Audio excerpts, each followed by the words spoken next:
Welcome back to the channel. Today we're diving deep into something that transforms lives, your money mindset and how it connects to creating real value in the world. I've spent the last few months studying the most practical books on financial psychology, self-concept, and value creation. What I discovered was fascinating. There's a common thread running through all of them that explains why some people achieve extraordinary wealth while others struggle. This isn't about get-rich-quick schemes or crypto secrets.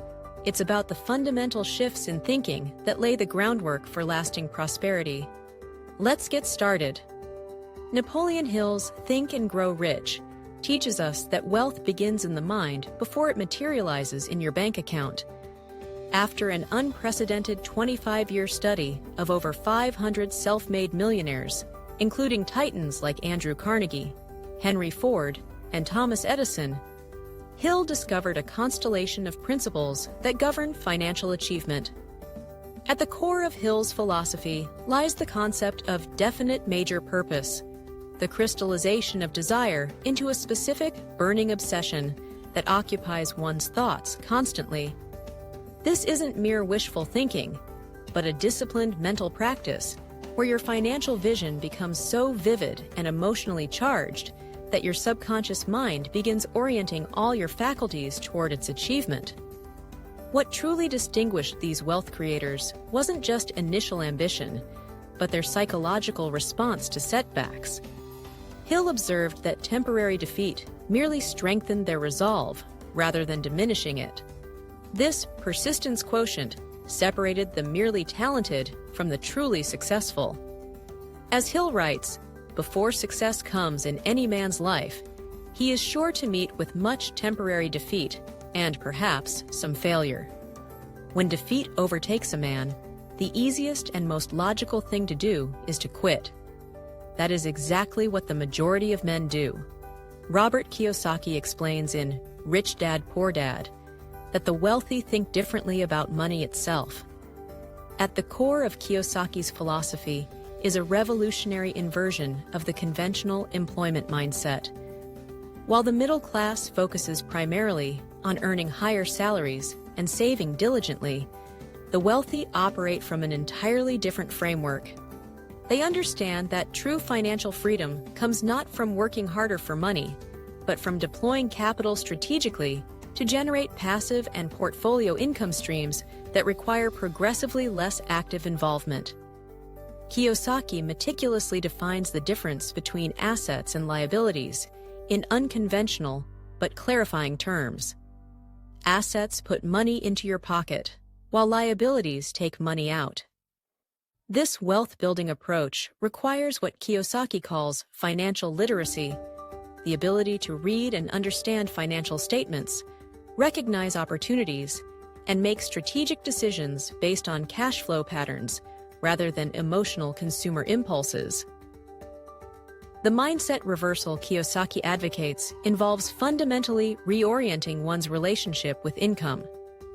Instead of the conventional path, earn, spend, hope to save, the wealthy prioritize acquiring assets first, which then generate income that can both fund lifestyle expenses and purchase additional assets. This creates an exponential growth cycle where money becomes an employee working tirelessly to generate more resources, rather than the individual perpetually working for money. Perhaps most importantly, Kiyosaki emphasizes that this transition begins not with large capital reserves, but with educational investments and small early steps toward financial independence. The wealthy weren't born understanding these principles. They developed specific knowledge and habits that anyone can learn, regardless of their starting financial position. Morgan Housel's The Psychology of Money adds another crucial dimension, understanding that financial decisions are not purely mathematical, but deeply personal. Your unique risk tolerance, values, and goals matter more than universal formulas. The common thread? Your self-concept, how you see yourself in relation to money, determines your financial behavior. If you identify as someone who will always struggle with money, you'll unconsciously create that reality. But when you shift to seeing yourself as someone who naturally builds wealth, your behaviors automatically align with that identity. This brings us to James Clear's insights from Atomic Habits. Clear explains that the most effective way to change your financial life isn't through motivation or willpower. It's through identity change. Instead of saying, "I want to be rich," outcome-based, or "I need to invest more," process-based, the most powerful approach is identity-based. I am the type of person who is financially disciplined. This identity shift creates a powerful compound effect over time. Clear calls this the plateau of latent potential, those small daily financial decisions that seem insignificant until they suddenly break through to visible results. Here's how to apply this. 1. Start with tiny financial habits, investing just 1% more than you currently do. 2. Make them obvious. Automate your investments. 3. Make them attractive. Celebrate small wins. 4. Make them easy. Remove friction from good financial decisions. 5.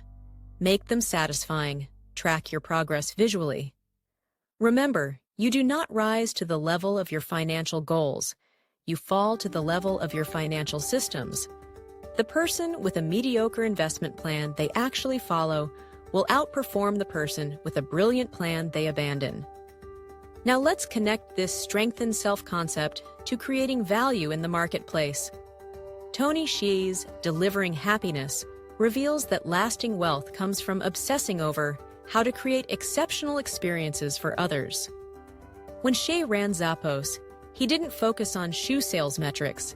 He focused on creating such remarkable customer experiences that people couldn't stop talking about them. One customer ordered shoes for her mother who had medical issues. When they didn't fit, not only did Zappos take them back with free shipping, they sent a bouquet of flowers with a get-well note to the mother. That story spread far beyond what any advertising could accomplish. The wealth paradox is this: the more you focus on serving others exceptionally well, the more financial abundance naturally flows back to you. Simon Sinek's Start with Why complements this perfectly. Sinek discovered that people don't buy what you do, they buy why you do it. When your purpose resonates deeply with others, they become loyal to your cause, not just your products. Consider these questions. Are you solving problems that genuinely matter to people? Are you doing it in a way that reflects your authentic purpose? Are you continually raising your standards for what you deliver? Instead of asking, "How can I make more money?" ask the question, "How can I create 10 times more value for the people I serve?" Practical implementation. Let's get tactical about applying these principles. 1. Examine your money stories. Write down the beliefs about money you absorbed growing up. Are they serving you? Consciously choose new beliefs that align with your desired financial future. 2. Create identity-based financial habits. Instead of focusing only on outcomes like, "I want $1 million," focus on becoming the type of person who naturally builds wealth. Start with tiny habits that reinforce this identity. 3. Value creation audit. List all the ways you currently create value for others. Now brainstorm how you could increase that value without necessarily time investment. 4. Excellence standards. In what areas have you been accepting good enough in your work or service? Challenge yourself to raise these standards, knowing that excellence attracts premium compensation. 5. Mastermind formation. Surround yourself with people who have the financial mindset you want to develop. Napoleon Hill considered this the accelerant for all other principles. Potential obstacles. You might be thinking, "This sounds great in theory, but what about when reality hits?" Let's address common obstacles. Fear of failure. Remember Morgan Housel's insight that even the most successful investors are wrong regularly. Failure is part of the process, not evidence that the process is failing. Imposter syndrome. When you start charging what you're truly worth or pursuing bigger opportunities, you may feel undeserving. This is normal and actually a sign you're growing. Comparison trap. Your financial journey is uniquely yours. The only meaningful comparison is between your past self and present self. Delayed gratification. The gap between value creation and financial rewards can be frustrating. Trust the compounding process and focus on leading indicators of progress. The money mindset shift is ultimately about alignment, aligning your beliefs with possibility, your habits with your identity, and your work with authentic value creation. When these elements align, wealth becomes not just possible, but almost inevitable. Not because you chased money, but because you became the type of person who naturally attracts it through genuine service and excellence. I'd love to hear which of these principles resonated most with you.